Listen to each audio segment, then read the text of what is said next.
Salut petit soifard, troisième vidéo de la chaîne. Après avoir vu le raisin, aujourd'hui on va voir la différence dans la fabrication d'un vin blanc et d'un vin rouge. Un sujet qui peut paraître assez simple, mais a des petites subtilités à découvrir, donc juste après l'intro.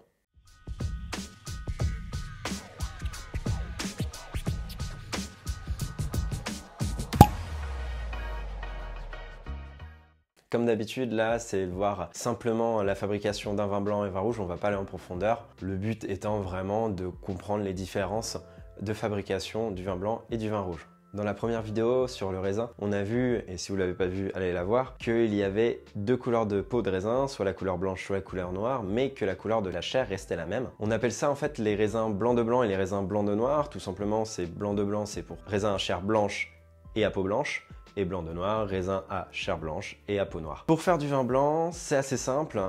Vu qu'il y a la même chair, en fait, les vins blancs sont faits avec ce qu'on appelle pressurage direct. Donc, ils vont prendre les baies, on va bien presser, avoir un jus, et puis on va faire fermenter ce jus-là. Derrière la fermentation, on va pouvoir faire vieillir le vin de manière différente, selon le style que le vigneron veut donner. On met en bouteille, on débouche et on se fait plaisir. Et du coup, on voit qu'il est possible de faire des vins blancs avec des raisins blancs de blanc et des raisins blancs de noir, donc aussi des raisins noirs, parce qu'on presse directement, vu que la chair étant la même couleur que le jus, on trouve du vin blanc à la fin. Le meilleur exemple que je pourrais vous donner, ça va être sur les champagnes, si vous avez entendu parler des champagnes blancs de blanc. Donc que ce soit pendant les fêtes, en écoutant du rap, parce qu'en ce moment les rappeurs ils adorent boire du champagne blanc de blanc, ça doit donner de la street cred. Là on va avoir aussi des champagnes blancs de noir, donc à savoir qu'il y a des champagnes blancs de blanc qui sont faits en majorité de chardonnay, qui est un cépage à peau blanche qu'on retrouve généralement pour faire les blancs de Bourgogne.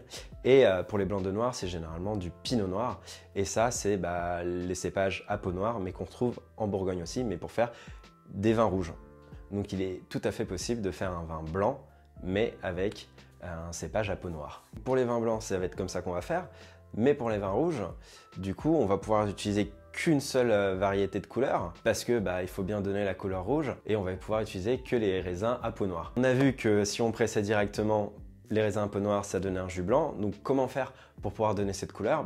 Très simplement, c'est ce qu'on va faire d'une macération. Donc ils vont laisser les baies de raisin macérer avec leur jus, donc les peaux et les pépins. La peau va donner la couleur rouge au jus et en plus, on avait vu ça dans l'autre vidéo, que la peau a été concentrée en tanin, comme le pépin de raisin, et ce qui va donner en fait le tanin dans le jus. C'est pour ça que les vins blancs ne sont pas tanniques, alors que les vins rouges peuvent l'être selon la macération. Les vignerons vont pouvoir macérer plus ou moins longtemps leur vin, s'ils veulent donner plus ou moins de puissance. Tout dépendra aussi du cépage, parce que certains cépages à peau noire vont être plus puissants que d'autres. Pendant cette macération, il va y avoir fermentation. Derrière, ils vont laisser un petit peu vieillir et ils vont égoutter le vin pour pouvoir récupérer le jus, ce qu'on appelle le jus de goutte. Et bien sûr, il va rester un petit peu de jus dans les baies. Donc ils vont presser, ce qu'on appellera le jus de presse.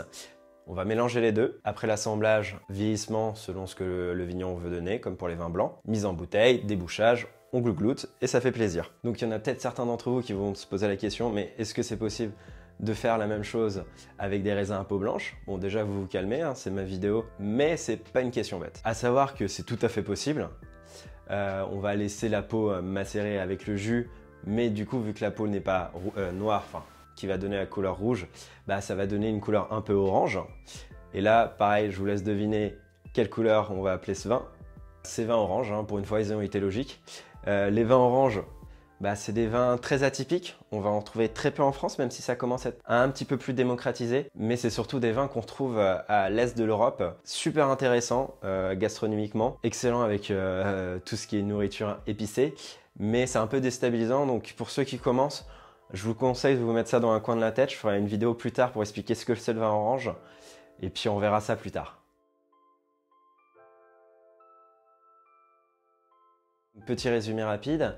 Il y a deux sortes de raisins, les raisins blanc de noir et blanc de blanc. Blanc de noir étant les raisins à chair blanche et à peau noire. Blanc de blanc, chair blanche, peau blanche. On va pouvoir faire les vins rouges avec une seule de ces variétés, les blancs de noir. On va laisser la peau macérer avec leur jus pour donner la couleur et le tanin. Puis on va faire fermenter, puis on fait vieillir.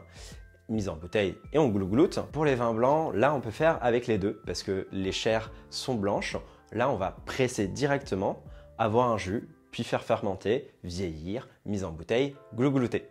Donc voici la différence de fabrication entre un vin blanc et un vin rouge. J'espère que cette vidéo vous a plu. Si ça vous a aimé, n'hésitez pas à liker, à vous abonner, à mettre la cloche si vous voulez voir d'autres vidéos. Là, on va continuer un petit peu sur les petites vidéos un peu techniques, mais bientôt, je viendrai sur des vidéos plus conseils, un petit peu plus plaisir. En attendant, je vous souhaite de toujours boire des bons canons, mais avec modération. Allez, tchuss!